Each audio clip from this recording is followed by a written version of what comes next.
জামাত ইসলামী কিভাবে নির্বাচন করবে এবং নির্বাচনে বিজয়ী হলে সরকার গঠন করবে এ বিষয়ে চমৎকার পরিকল্পনা এবং রোড ম্যাপ জানিয়ে দিয়েছেন আমিরে জামাত, যেটা বর্তমান সময়ের জামাত শিবির নেতাকর্মীদের জন্য খুবই আগ্রহের একটা জায়গা।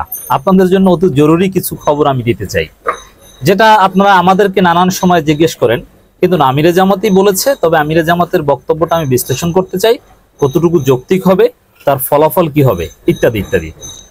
দর্শক, বর্তমান সময়ের রাজনীতি দেশকে স্থিতিশীল করার রাজনীতি হলো, বর্তমান সময়ের রাজনীতি জাতি গঠন, ফেসিবাদ মুক্ত একটা সোসাইটি এস্টাবলিশ করার রাজনীতি হলো। এই রাজনীতিতে নির্বাচন কেন্দ্রিক পরিকল্পনা অনিবার্যভাবে এসে পড়বে। রাজনৈতিক দল তারা যতই জাতি গঠনের রাজনীতি করুক আর যাই করুক, দিন শেষে নির্বাচনের মাধ্যমে ক্ষমতায় আসা এই চেষ্টাটা তাদের থাকতে হবে এবং আছে। এবং এটা না থাকলে সে পলিটিক্যাল পার্টি না, তাহলে সে সোশ্যাল কোনো মুভমেন্ট অথবা ইস্যুভিত্তিক কোনো রাজনৈতিক দল, বা এইভাবে তাকে ইন্ট্রোডিউস করা যায়। As Jamaat Islami is a political party, Jamaat Islami must think for next election, must plan for next election, এবং Jamaat Islami have been doing it, এটা করে যাচ্ছে জামাত ইসলামী। দর্শক, এই পরিপ্রেক্ষিতে সাংবাদিকরা নানান সময় জামাতকে নির্বাচন কেন্দ্রিক প্রশ্ন করে। একই সাথে এই যে আপনারা দেখেন যে কখনো আলেম ওলামাদের সাথে জামাতের বৈঠক, কখনো গণ অধিকার পরিষদের একাংশ আর একাংশ এবং নানান মহলের সাথে যে জামাত ইসলামীর বৈঠক অনুষ্ঠিত হয় বিভিন্ন রাজনৈতিক দলের সাথে, 12 দলীয় জোটের সাথে, এবং এটা চলছে চলমান। গুরুত্বপূর্ণ সব রাজনৈতিক দলগুলোর সাথেই জামাত ইসলামীর মতবিনিময় সভা বা বৈঠক অনুষ্ঠিত হবে।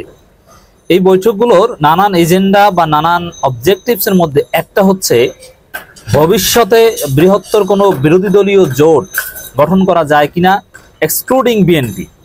কারণ একটা বিষয় স্পষ্ট যে বিএনপির সাথে অন্য দলের জোট হওয়ার কোনো সম্ভাবনা নেই। কারণ আওয়ামী লীগ মুক্ত সোসাইটিতে বিএনপি জোট করবে কার বিরুদ্ধে? আওয়ামী লীগ বা জামাত জোট আওয়ামী লীগকে ঠেকানোর জন্য করবে, এটা তো আর দরকার নেই। কারণ আওয়ামী লীগ তো এমনিতেই ঠেকে গিয়েছে, আওয়ামী লীগ তো নিশ্চিহ্ন হয়ে যাচ্ছে, আওয়ামী লীগ নির্বাচনে নেই, রাজনীতিতে নেই, অথবা আসতে পারবে না, আমরা ঠেকিয়ে দিব আওয়ামী লীগকে।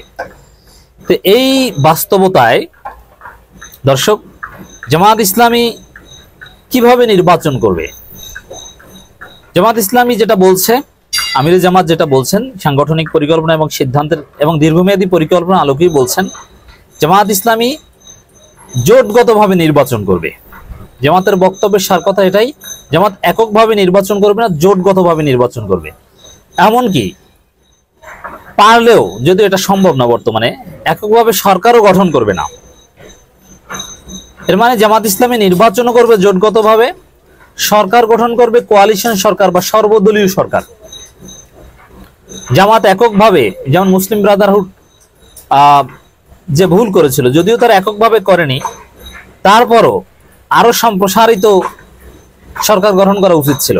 তো জামাতের চিন্তা এটা যে দেশ চালানো খুব কঠিন, নানান দেশি বিদেশি ষড়যন্ত্রের মুখোমুখি হতে হয়, এজন্য একক দলীয় সরকারের মাধ্যমে এটা সম্ভব হবে না। এজন্য সর্বদলীয় সরকার, সবাই কিনা ঐক্যমতের সরকার, জাতীয় সরকার বা কোয়ালিশন সরকার। জামাত ইসলামী এই ক্রিয়েটিভ চিন্তা করছে। অর্থাৎ আপনাদের অবগতির জন্য জানাচ্ছি দর্শক, জামাত ইসলামী আগামীর যে নির্বাচন হবে, ডক্টর ইউনূস সরকার যে নির্বাচনের গ্রাউন্ড তৈরি করবে, সেই নির্বাচন জামাত ইসলামী করবে জোটগতভাবে।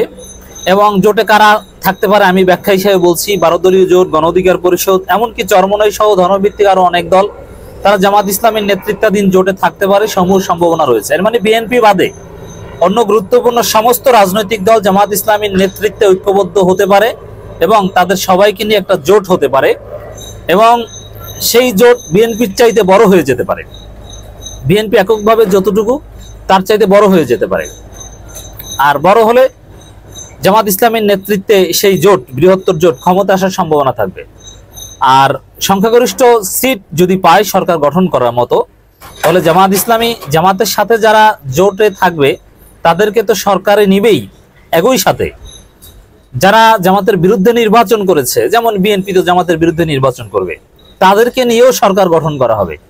একটা সুন্দর বাংলাদেশ, স্থিতিশীল বাংলাদেশ, নতুন বাংলাদেশের কথা সত্যিই জামাত ইসলামী ভাবছে, যে বাংলাদেশ হবে ইনক্লুসিভ, যে বাংলাদেশের সরকারি দল, বিরোধী দল, ডিসক্রিমিনেশন, অমুক তমুক এগুলো থাকবে না। সবাই মিলে দেশটাকে এগিয়ে নিয়ে যেতে একটা সুন্দর, স্থিতিশীল, সমৃদ্ধ বাংলাদেশের কথা জামাত ইসলামী ভাবছে। তো জামাত ইসলামীর যে এই পরিকল্পনা, জোটগত নির্বাচন, কোয়ালিশন সরকার, আমি এটাকে শতভাগ অ্যাপ্রিসিয়েট করি। অতএব মাঠে ময়দানে জামাত ইসলামীর পক্ষ থেকে যারা কাজ করেন, এই মোটিভটা মাথায় রেখে কাজ করবেন যে আপনারা সবাইকে নিয়ে সরকার গঠন করতে যাচ্ছেন, সবাইকে নিয়ে দেশ গঠন করতে যাচ্ছেন। আপনাদের আসলে ওই অর্থে কোনো প্রতিপক্ষ নেই। তবে হ্যাঁ, নির্বাচনের মাঠে ঠিকই প্রতিপক্ষ আসবে। আপনি যখন দাঁড়িপাল্লা বা যে কোনো একটা প্রতীক নিয়ে নির্বাচন করবেন, বা আপনার সমর্থিত অন্য কোনো প্রার্থী থাকবে, আপনার বিপক্ষে আরো 5-10 জন প্রার্থী থাকবে। এই প্রতিযোগিতার কথা ভুলে গেলে হবে না।